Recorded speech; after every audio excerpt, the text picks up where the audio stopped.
I knew something was off the moment Karen marched toward me with that rigid posture, her HOA clipboard tucked beneath her arm like a sheriff ready to issue a citation. Most villains make dramatic entrances. Thunder, cloaks, eerie music. HOA Karen announced herself with a laminated rulebook and the unwavering belief that everything she saw belonged to her. And apparently, that now included my cabin. Fallen Pines was a postcard brought to life. The lake shimmered beneath the setting sun, dragonflies floated over the water, and the wooden cabin I'd rented months ago stood exactly as pictured, quiet, rustic, and blissfully isolated. I arrived with a single goal, to unplug from everything. No meetings, no spreadsheets, no demanding bosses. Just me, nature, and the rare luxury of silence. I had one foot on the porch when Karen stormed in front of me. "Excuse me," she snapped. "What do you think you're doing?" I blinked at her. "Checking in?" "No," she said with the firm confidence of someone who hadn't been told no since the Clinton administration. "You cannot check in. That cabin is assigned to me." I almost laughed. "Assigned by who?" "The HOA," she declared, chin angled upward. "I'm the HOA president. This cabin is for board members only. You need to move to the one by the road." Ah, there it was. She wanted waterfront. "Sorry," I said, moving past her. "I booked this one months ago. Paid in advance. The owner sent me the code." She inhaled sharply, like she caught me committing blasphemy. "You can't refuse an HOA directive." "Watch me," I replied, unlocking the door. Her gasp was loud enough to disturb birds 3 counties away. That was the moment everything shifted, the moment I knew this week would not be the peaceful retreat I imagined. The harassment began immediately. At 7:03 p.m., she banged on the door and informed me that quiet hour started at 7. I wasn't making noise. At 7:10 p.m., she returned to complain my blinds were angled improperly. At 7:14 p.m., she knocked again to tell me I had parked too confidently in the driveway. The third time, she issued her first threat. "I'll call the police." "For what?" I asked. "For trespassing, for violating HOA policy, for ignoring a direct order. Take your pick." Which made me wonder, how far would she actually go? The answer came the next morning. I woke to the crunch of gravel beneath tires. Police cruisers, lights off but unmistakably official, rolled to a stop. 2 officers stepped out. Karen trailed behind them triumphantly, practically vibrating with self-satisfaction. I opened the door before they knocked. "Morning," one officer said. "We got a report of a trespasser." Karen pointed wildly at me. "That's him. He stole my cabin." "I what?" I said. "She told us," the second officer said, "that you're staying in a cabin without authorization from the HOA. I pulled up my reservation email, contract, and keypad code. This is legitimate. I paid for the cabin." Karen stomped her foot. "The HOA president outrank's online paperwork. I reassigned this cabin to myself this morning." Both officers exchanged a look, the kind that silently said we've dealt with this lady before. One said, "Here's a valid reservation. This is a civil matter, not criminal." "You're taking his side," she shrieked. "We're taking the side of the law," the officer replied. She let out a strangled sound of pure fury. "This isn't over," she hissed at me. "You will regret this." And she turned out to be dead serious. For the next several hours, Karen escalated. She patrolled the boundaries of the property like a mall cop with a vendetta. She stood on the dock, my dock for the week, staring at me through binoculars while I drank coffee on the porch. She took pictures of my car, then of me, then of the cabin's windows. I genuinely expected her to start fingerprinting tree bark. "You're lowering community standards," she yelled once. "How?" I shouted back. "You breathe loudly." It would have been funny if it weren't so unsettling. But the real shift, the moment things went from annoying to dangerous, came at sunset. I was cooking salmon when a loud metallic scraping echoed outside. At first I thought it was an animal. Then came a grunt. Then another scrape. I stepped onto the porch. Karen was dragging a large wooden post with a red sign attached. "Eviction notice, unauthorized occupant." She hammered it into the ground with a mallet. I stared. You're joking. This is an official community eviction, she said proudly. You can't evict someone from a privately owned rental. Yes, I can, she insisted. Tomorrow morning the sheriff will come. I told him you were dangerous. My stomach dropped. You did what? She smiled. I said you threatened me. I never. You ignored orders. That's threat enough, she hissed. I kept my voice as steady as I could. Why are you doing this? She stepped closer, lowered her voice, and said, Because that cabin was supposed to be mine. I reserved it last year. The owner double-booked it, but I always get what I want. Then she turned and strutted away, leaving the eviction sign bobbing in the wind. And that's when it hit me. The owner didn't double-book anything. Karen simply decided she deserved the nicest cabin and expected everyone else to bow to her. She was willing to weaponize the HOA. She was willing to call the cops. She was willing to lie. But she underestimated one thing. I don't scare easily, and I don't lose quietly. As the last of the sunlight slipped behind the trees, I grabbed my phone and opened the message thread with the cabin owner. If Karen wanted a war, she was about to get one. After all, when someone tries to take what's yours, how far would you go for justice? By the time darkness swallowed the lake, I had messaged the cabin's owner, sent him photos of the eviction sign, and even forwarded a video of Karen pacing the driveway like a raccoon who'd learned the word mine. He responded within minutes. I'm so sorry. Karen does not have any authority over rentals. The HOA controls shared areas only. I'll handle this. I exhaled. Finally, someone reasonable. But just as I was typing a reply, bright beams swept across the front windows. Headlights. A car rolled past the driveway, slowed, then parked sideways as though blocking an escape route. I moved to the porch cautiously. Karen stepped out of the vehicle. She had changed clothes into something resembling an authoritarian ranger, khaki pants, a matching vest, and a baseball cap with the HOA logo embroidered across the front. She had props now, a clipboard, a whistle, 2 laminated badges, and a waistband pouch stuffed with who knows what. I leaned against the railing. Wow, you went full costume. This is my official uniform, she said, and you're about to be officially removed. She pulled something from her waistband. It wasn't a weapon, but it wasn't much better. A measuring tape. You're in violation of the 4-foot boundary rule, she announced, extending the metal strip along the property line. Your vehicle encroaches 2 inches onto the community walkway. There's no walkway, I pointed out. She ignored me. She wrote furiously on the clipboard. Violation 1, improper vehicle placement.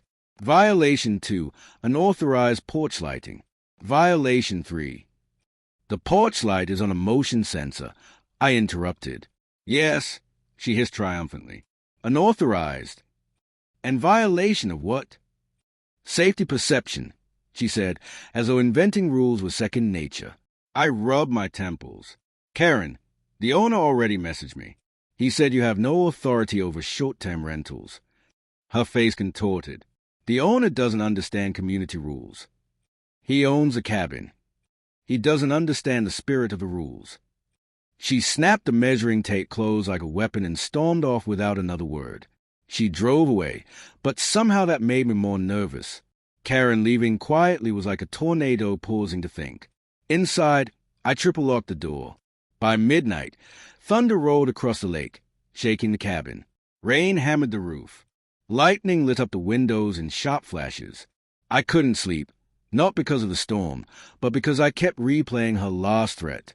Tomorrow morning the sheriff will come. I told him you were dangerous. What if she doubled down? What if she staged something? What if she pushed this far enough that the police believed her? I knew she would escalate, but I didn't realize how far she planned to go. Not until I saw the morning surprise. Because when I stepped outside at sunrise, rubbing my eyes and trying to shake off the restless night, I saw it. Chains. Actual metal chains stretching across the driveway, padlocked the stake she had hammered into the ground. A large handwritten sign hung from the center. Property impound. Do not cross. HOA authority. I stayed, speechless. She had physically barricaded me in. Morning, came her shrill voice. She was already outside, perched in a lawn chair facing my cabin, wearing sunglasses like she was sunbathing, but the sky was overcast and she was bundled in a jacket. "You're trespassing on HOA property," she said. "Until the sheriff arrives, you're not permitted to leave." I pulled out my phone.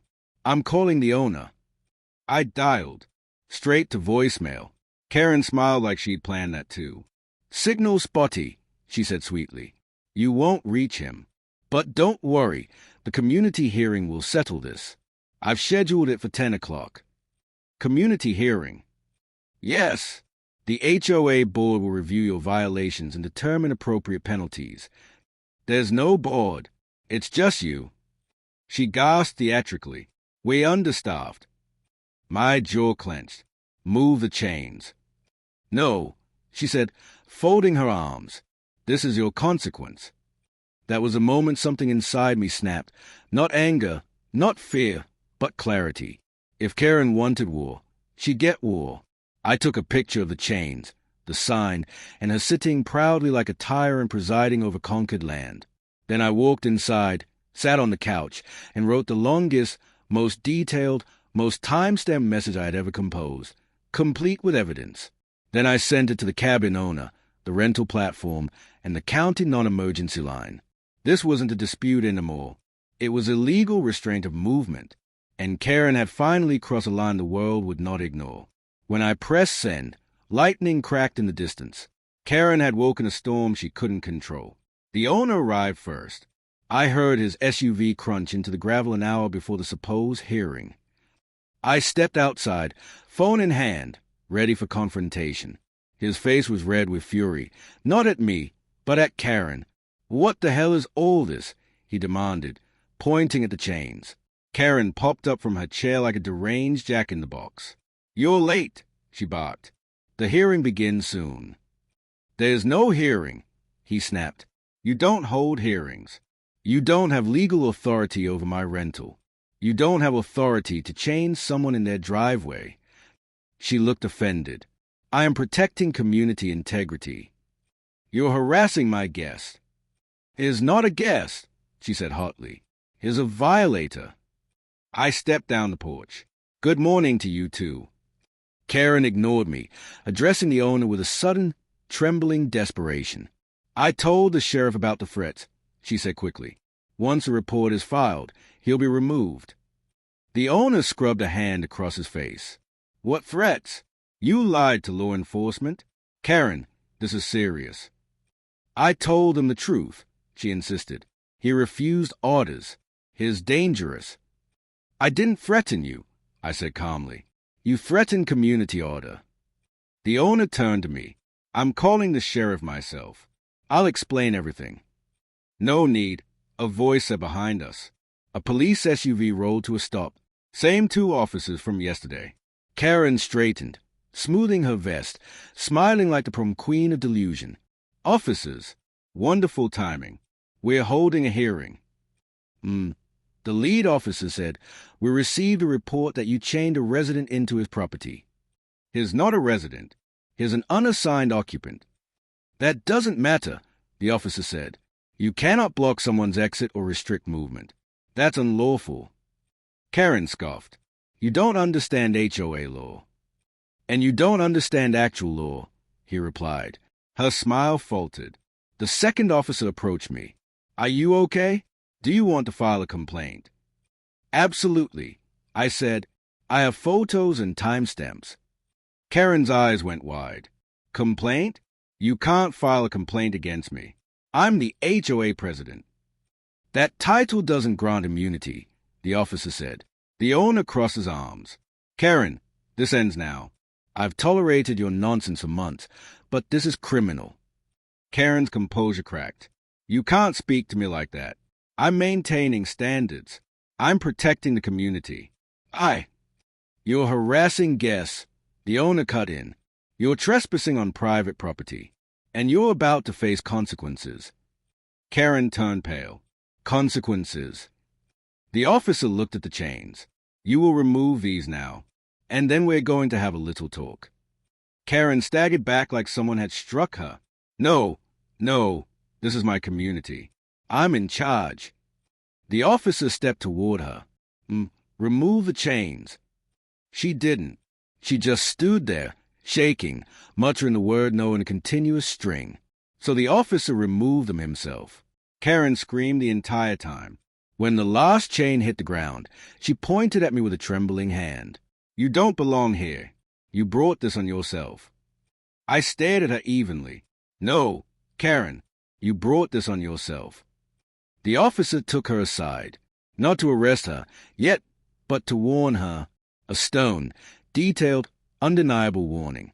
I recorded all of it. Karen noticed, and that was the final spark. She lunged toward me. The officer caught her mid-step. That's it, he said. You're done. She shrieked, kicked, flailed, yet the more she resisted, the clearer the outcome became. Karen left the property in the back of a patrol car.